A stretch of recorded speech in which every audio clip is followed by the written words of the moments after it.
Good morning, Iowa. It is great to be here on this fantastic Labor Day. It's always a pleasure to come to your great state. Today, I want to focus on our biggest task at hand in this country, and that's restoring the American dream. When I was growing up, we had a great president, a president by the name of Ronald Reagan. In his 8 years in the White House, President Reagan brought back a sense of pride in our nation. He brought back a sense of patriotism that this country needed badly. The nation at that time had high unemployment, high gas prices, and the Iranian hostage crisis. Does all that sound familiar? We're seeing some of those same things happening today in our nation. What this nation needs is another Ronald Reagan. During the last year, many people have called me a 2000s version of Ronald Reagan. While I'm flattered, and President Reagan and I we share many of the same beliefs, there is only one Ronald Reagan. President Reagan often talked about patriotism. He felt it was important, as well as I do. A rebirth of our nation's patriotism starts in our classrooms. We must return the pledge and prayer to our schools now, for this is the basis to create patriotism and pride in our nation. When I was in high school, I had a government teacher who instilled a sense of patriotism into our school, our community, and our class. He taught you to believe in your government. And while he was from a different party, he never tried to push his agenda on his students. Our nation needs more Bill Hickeys. We must elect leaders who do not endorse or support critical race theory. We must elect leaders that are against the liberal progressive agenda of the Democratic Party. You know, one of my favorite TV shows is West Wing. Remember that show? In that show, Rob Lowe, otherwise known as Sam Seaborn, talks about education. And let me kind of quote Rob Lowe slash Sam Seaborn. Education is a silver bullet. Education is everything. We don't need little changes. We need gigantic, monumental changes.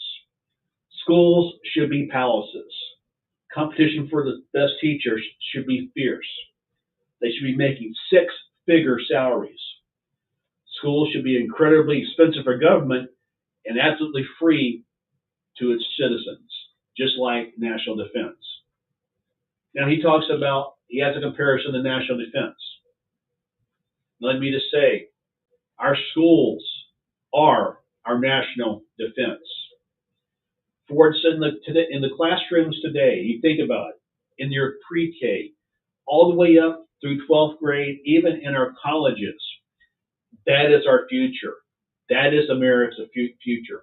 In those classrooms are our future leaders, our future presidents, our future corporate presidents, our future astronauts, scientists. The Democratic Party of President Bartlett, who was portrayed on the West Wing, is nothing like the Democratic Party of today. Today's party is endorsing a far left agenda, something this nation does not need. When it comes to government spending, the Democrats want more government and entitlements. I'm for less government and to end the social welfare. During the last 2 years, our nation has experienced a pandemic not seen in many years. In fact, since the Spanish flu. Many government assistance programs were put in place. They needed to be put in place at the time because our economy was shut down. But now, Our nation is seeing a decreasing number of infections from COVID. It's time for us to go back to work. Just the other day, I stopped by a local restaurant back home in Texas. As I went to open the door was locked. A sign simply said, "Closed for 1 hour due to staffing shortages." And just this morning, on the way out, I passed by a restaurant of a similar chain, just right outside my hometown there in Texas. It was fenced up. It was closed. And I often think, is that closure due to our staffing shortage, or is it due to the inability to fully operate a restaurant at 100%? And what I mean by that is our dining area open? My friends, there are 10.2 million jobs available in this nation. 10.2 million jobs. It's time for us to go back to work. Our schools are still rebounding from the pandemic.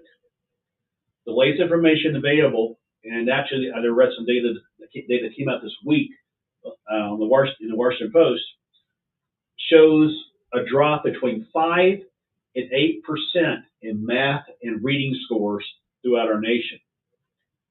We learned during the pandemic that remote learning, while valuable during the early days of the pandemic, does not have a place in today's classroom. Does not have a place in our classroom. The polarization we are seeing in our nation because of the pandemic must stop. We must learn to respect each other once again and each other's opinion. We have become so divided. Hatred has increased across our country. It's time for this to stop. My friends, in our nation's 245-year history, we have accomplished great things during a national crisis, like COVID-19. Mankind's greatest achievement was accomplished during the Vietnam War, the Apollo moon landing. We can once again achieve great goals during a pandemic only if we come together as one. Let's start by respecting one another again. Let's reach out to our brothers and sisters and shake their hands. And let's once again become that nation that President Reagan talked about so often, that shining city on a hill. In Matthew 5, verse 14, Matthew says, "You are the light of the world, like a city on a hilltop that cannot be hidden." My friends, in the word of Scripture, let us become what Matthew called the city on a hilltop that cannot be hidden. And by coming together as one, I know we can do that. May God bless you. May God bless our troops. And may God bless the United States of America. Thank you all very much.